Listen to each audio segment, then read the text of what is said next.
తొమ్మిదవ తారీఖు రోజు బలవంతాపూర్ దగ్గర ఇండియన్ ఆయిల్ పెట్రోల్ బంక్ దగ్గర బండారు స్వామి అనే వ్యక్తి లక్ష్మీపూర్ అతని గ్రామం బండి ఆపుకొని మూత్ర విసర్జనకు చెట్ల లోపలికి పోతారు. దాంతో ఒక ఇద్దరు వ్యక్తులు వచ్చి అతని దగ్గరికి వచ్చి అతన్ని బెదిరించి కొట్టి అతని వద్ద ఉన్న మెడలో ఉన్న తులంన్నర బంగారం చైను, తర్వాత 3 తులాల సిల్వర్ చైన్, బ్రాస్లెట్ 3,500, మరి ఆయన దగ్గర ఉన్న ఒక ఐఫోన్ 14 మ్యాక్స్ ప్రో దొంగతనం చేసుకుని దోపిడీ చేస్తారన్నట్టు చేసి వెళ్లిపోతారు.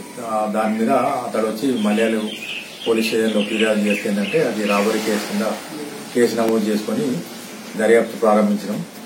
దీంట్లో భాగంగా ఏంటంటే ఇది ఎలాంటి క్లూస్ లేని దీంట్లో SI Malyal Naresh and CI Malyal నీలం రవి వీళ్ళిద్దరు ఏంటంటే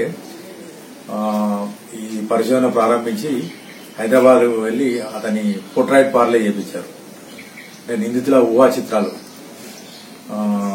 ఇతడు ఎవరైతే బాధితుడు చెప్పిన లక్షణాలు ఉన్నాయో వాళ్ళ దాన్ని బట్టి హైదరాబాద్ లో అతని ఊహా చిత్రాలు గీయించారు. అది మన ప్రెస్ ద్వారా కూడా సర్క్యులేట్ అయింది. దాని ఆధారంగా చేసుకుని ఏంటంటే ఇంకా వేరే టెక్నికల్ ఎవిడెన్స్ ఆధారంగా ఒక వ్యక్తి గుర్తించి అతన్ని అది చేసిన తర్వాత ఏంటంటే వాళ్ళు పలానా వ్యక్తులుగా తేలింది. గుర్రం వెంకటేష్ మరియు మలయాళ విష్ణువర్ధన్ అని వీళ్ళిద్దరు నిందితులు. వీళ్ళిద్దరిని రాజారంలో వాళ్ళ ఇంటి వద్ద ఉండగా నమ్మదగిన సమాచారం మేరకు వెళ్లి అరెస్ట్ చేయడం జరిగింది. వాళ్ళ స్వాధీనం నుంచి ఒక గోల్డ్ చైన్, తర్వాత silver bracelet, iPhone 14 max pro, తర్వాత దీనిలో ఉపయోగించిన రియల్మీ మొబైల్, తర్వాత వీళ్ళు నేరానికి ఉపయోగించిన ఒక మోటార్ సైకిల్ కూడా రికవరీ చేసి చేయడం జరిగింది.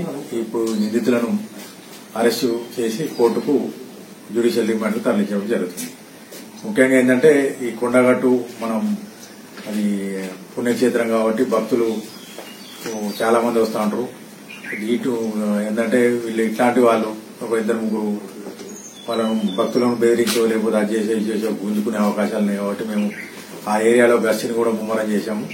అన్ని దగ్గర సీసీ కెమెరాలని, తర్వాత ఏంటంటే టెక్నికల్ ఎవిడెన్స్ ద్వారా మేము ఇట్లాంటి ఎవిడెన్స్ తీసుకుని ఏంటంటే నిందితులను తొందరగా చాకచక్యంగా పట్టుకున్న సిఐ మరియు ఎస్ఐని మా జిల్లా ఎస్పీ గారు అభినందించి రివార్డు ప్రపోజ్ కూడా చేశారు.